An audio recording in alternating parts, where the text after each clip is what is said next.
terms of email addresses this year, I've tried to make it so that it's very simple in terms of how you reach out to all of us. So everyone really on staff has an @unitedumpires.org email address.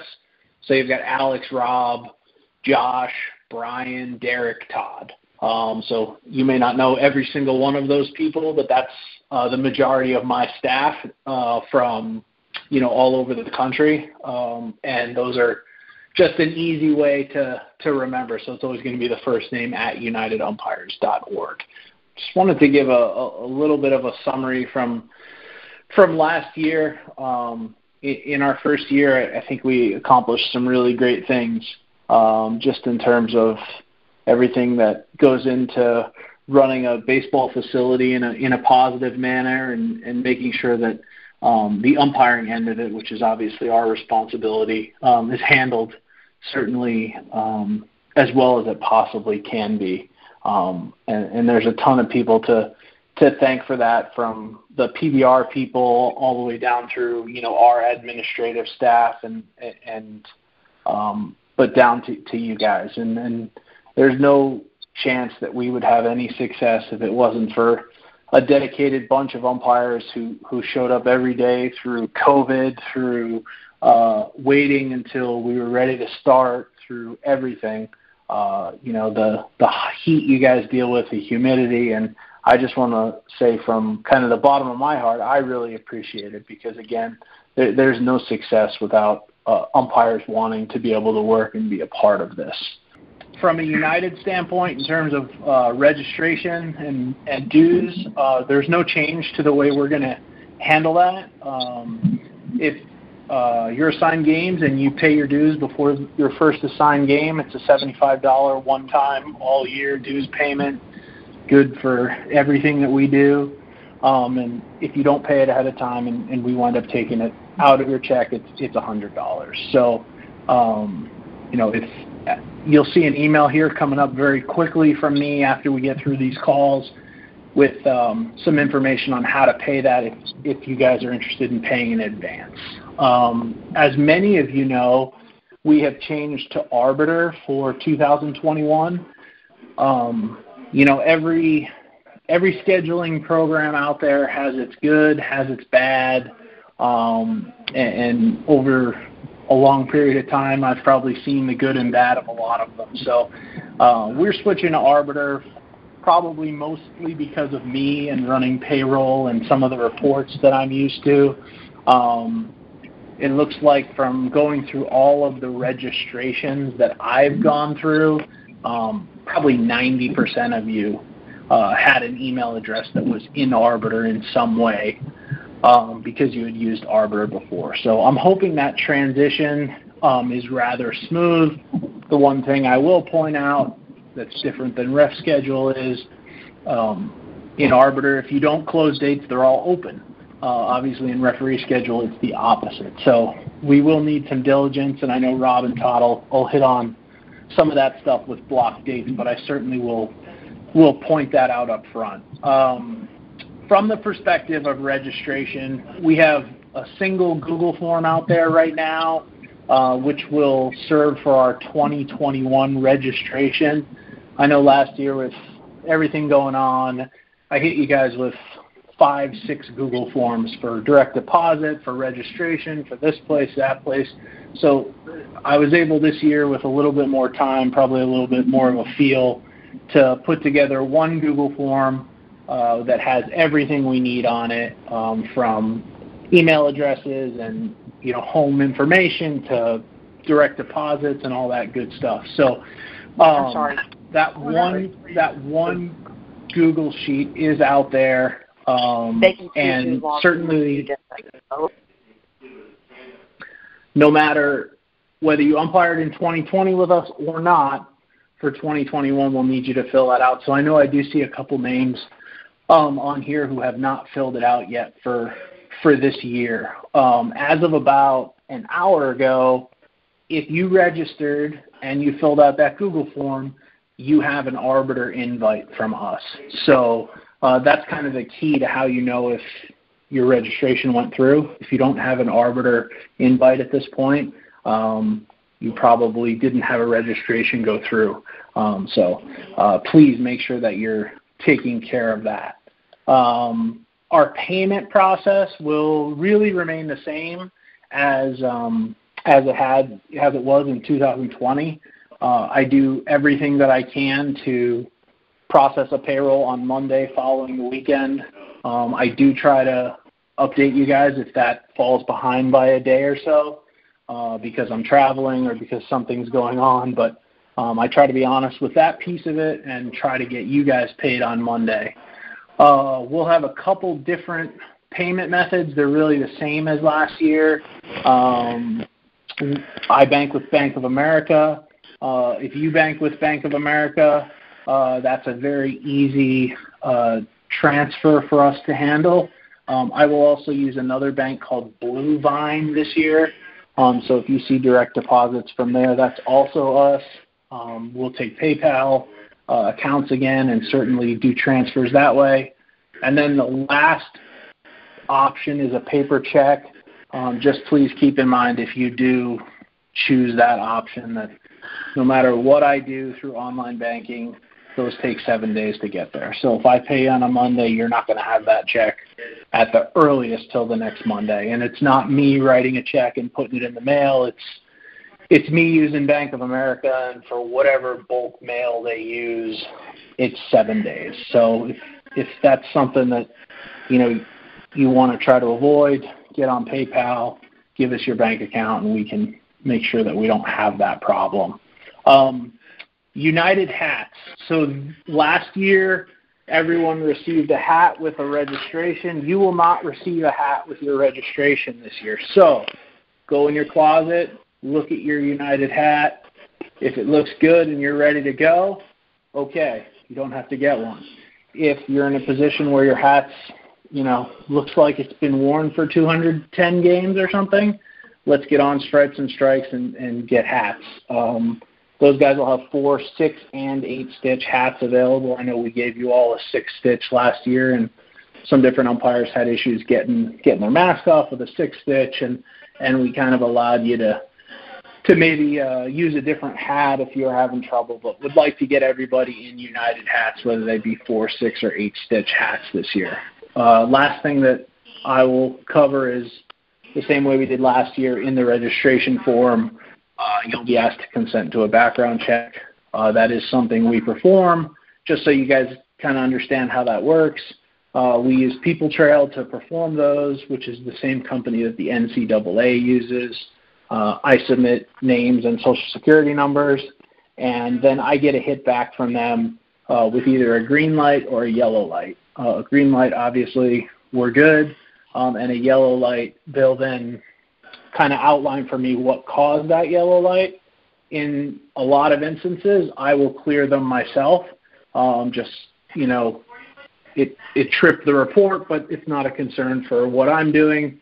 Every once in a while, I will ask the question to my boss, are you okay with this? And of course, if there's anything that really draws any attention or may preclude anyone, we'll obviously discuss that with you. I'm happy to say in 2020 we didn't have any background check issues that prevented anyone from umpiring. So I'm hoping that's the case again. So part of what I get to do, which I only get to do because of the great work by our staff and our umpires, is I get to show up at facilities and interact with you all, and more importantly also kind of get to be the guy that walks around and watches from a distance and sees some of the things that are going on, and maybe I talk to Todd and Rob and Derek about them, and some of them I kind of just put in the back of my mind because they're not a huge deal at the time, but when we have an instance to kind of reset and reload for a new year, they're certainly something that I like to talk about. And I would say at Lake Point, of the 3 facilities, it's probably the facility with the least amount of problems with this, but just cell phones in general. So I just want to touch on it, and I can be the bad guy. I'm okay with that. Every once in a while, I think at Lake Point too, we see some umpires who are in the cell phone on the field. even if it's between innings. There's no place for that. Our cell phones should be in the locker room, should be locked in our cars if we don't want to leave it out in the locker room. And I know that the first thing someone's going to say is, I'm using it as my timing device. Well, unfortunately, I get to be the bad guy and say, if you need it for timing, go buy a $5 stopwatch. Okay, so we don't have a lot of room or a lot of leeway there in using cell phones on the field.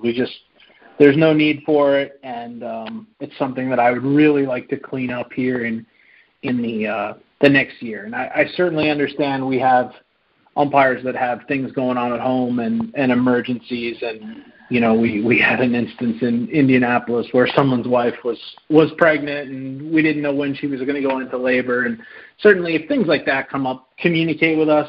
Todd might say to you, hey, give your wife my cell number. If something goes on, we'll come get you, or, just bring it out there and we understand. So just work with us on that, please. It's just from a professional manner, and especially at Lake Point where we have people and our bosses really who are up in the tower. If they're watching, you don't miss anything. When you're in ground level, you might miss someone doing something because it's tough to see. But when our bosses and I'm up in the tower, we don't miss someone on a cell phone or anything like that. So let's just do our best. Get those stopwatches if you need them, and go from there.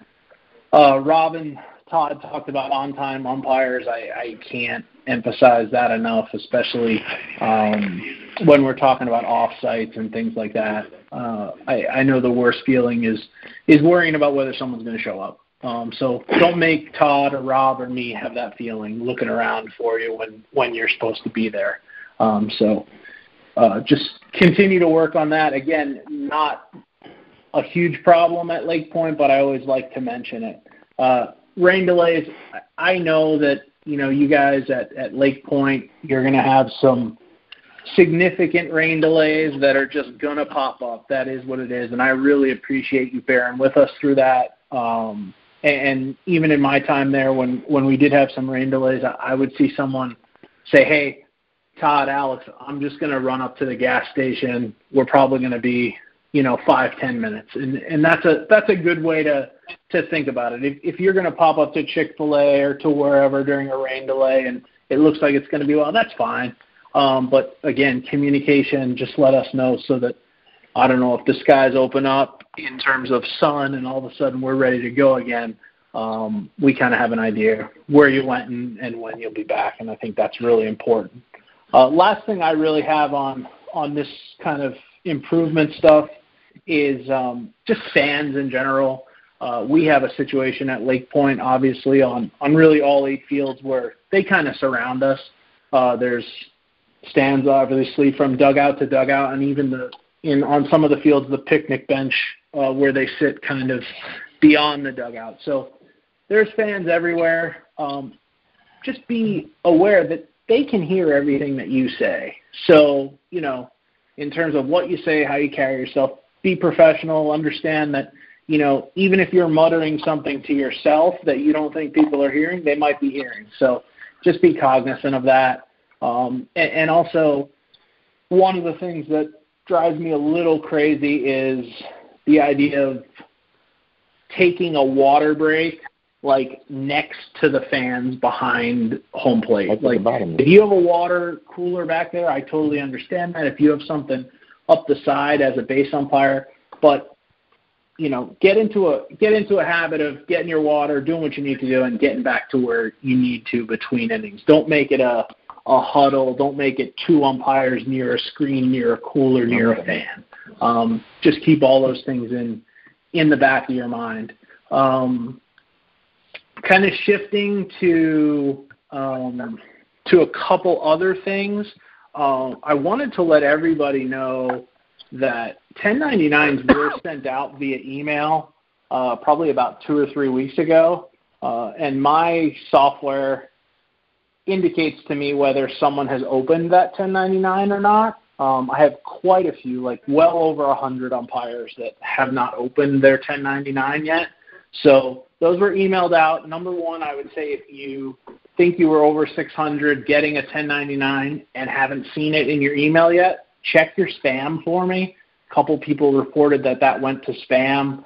And then next, if you really don't have it still, haven't seen it in spam, shoot me an email and I can just resend it to you. So, again, those were not paper mail. They will not be mailed in the mail. They will be emailed only. So, again, the majority of you have opened them. Everything's fine. But, like I said, still have kind of over 100 that I'm waiting to get open. So, take a look for those. I know people probably are hoping they don't come, but they definitely are coming, and they were sent out. So obviously don't want me to send it into the IRS and you to never know about it. So if you haven't seen it and you don't see it in your spam, get in touch with me via email. Stay with us on social media platforms, Twitter, Facebook. We've got United Umpires, the regular Facebook page, and then we've got obviously the private group. Feel free to, at this point, invite people to that private group who you think might be interested, or if you're a working umpire and you haven't been a part of that, we do a lot of updates in there that we don't do out to kind of the mass general public. So we will open that up, keep that open for a while, and then as we get into the season, we'll start to shrink it down to just the umpires who are working for us, so that everyone's not getting bombarded with stuff that pertains to us during the season. The apparel store that just opened, a lot of people have asked about some different polo shirts and jackets and half-sleeve stuffs and all that kind of stuff. So that is out there. On Stripes and Strikes when you go for your hats. If you're looking for something, again, no obligation to buy a single thing like that, just something that a lot of people asked for, and we certainly wanted to oblige and have if people want it. So we're really looking forward to 2021. Every year is a new challenge and a new puzzle to put together. Certainly we understand on our end that we make mistakes, just like umpires make mistakes and tournament directors make mistakes. We all make mistakes. But if we communicate, try to get better every single day, and give our best effort, have some fun out there. I don't think we put too many restrictions or rules on you guys, but we do ask for certain things, and that's the way we kind of all get better together. So. When we get down to the assigning side of games, like Alex said, we're going to arbiter, so you will always be open. So just make sure you're updating those blocks, so we don't give you a bunch of games and they all come rolling back to us. So just make sure you guys take a look at that. One thing with arbiter is we're going to be able to link games, which I'm actually going to be excited about, to where we can link 3 or 4 games or maybe just 2 games together where you only have to accept just one time and you'll have those games for the day. So that to me is going to be a very fun process for me. Kind of maximize the number of games you got and the less accepting that you'll have to do. Expectations, guys. It's, stuff that you've all heard before, I'm assuming. But, uniforms is a big thing. We want to match your partner. That includes the hat. We got a bunch of different hats, different color combos and all the stuff that we've done through last year. And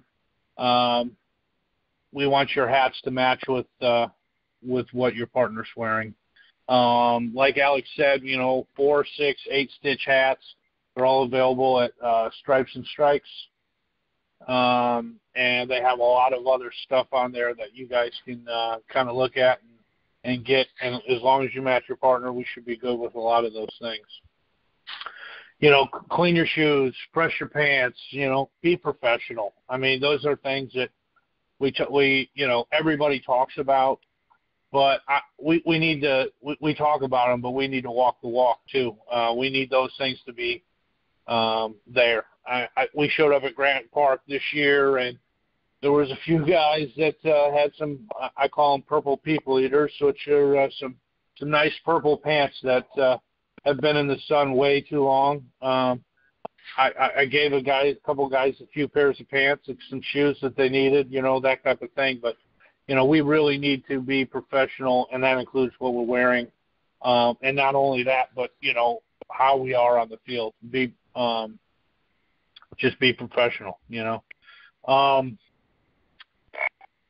One of my pet peeves really is guys showing up, 15, 20 minutes before game time.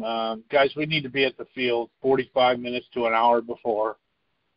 Get there, get your chair set up, get your area kind of put together, get dressed for the game, be on the field 10 minutes before. 10 minutes before game time, if you're, the guy's rolling in hot, you're there 10 or 15 minutes before, and you're not on the field 10 minutes before, those games are going to start late. When you work there's 5 or 6 games on that field, sometimes there's 7. Those games, if you're late to the first one, I guarantee you we're going to be late starting the last game of the day. So we want to start every game and be there on time, be there 10 minutes before, and that'll just help your partners out and people that are coming to take those last few games from you in the evening. Try to get them out of there on time. Clean up after yourselves in the towers and in the parking lots. I think last year was I think that we could have done a way better job of that. We have a few different areas where we park, and umpires we're all spread all over this park, and this park needs to stay clean, and we need to do our part, and not leave all the stuff all over the place, because all these people that come to Grand Park, they see where we're parked at, they know where we're at, they're not allowed in those areas, and they come in the morning and there's trash all over the place, and they're like, oh, that's where the umpires park. It's not a good look, not something that we want to we want to be all about. We want to take care of that park. They take care of us. I'm sure Tucker and all the staff at Bullpen would appreciate that we could actually pick up after ourselves. And I'm not saying everybody did a bad job of that. It's just we need to continue to do those type of things to keep the park nice. Phone calls. One thing I wanted to just kind of touch base, I get phone calls all the time from umpires, and, if I'm busy doing stuff and I can't take the phone call, I get the, hey, Rob, give me a call. I really wish you'd leave me a message, and I'm sure Alex and Derek are the same way, and Todd and Josh as well, but we want if you have something that you need to talk to us about, we can't pick up the phone right away, leave us a message or shoot us a text, so we already have the answer when we call you back.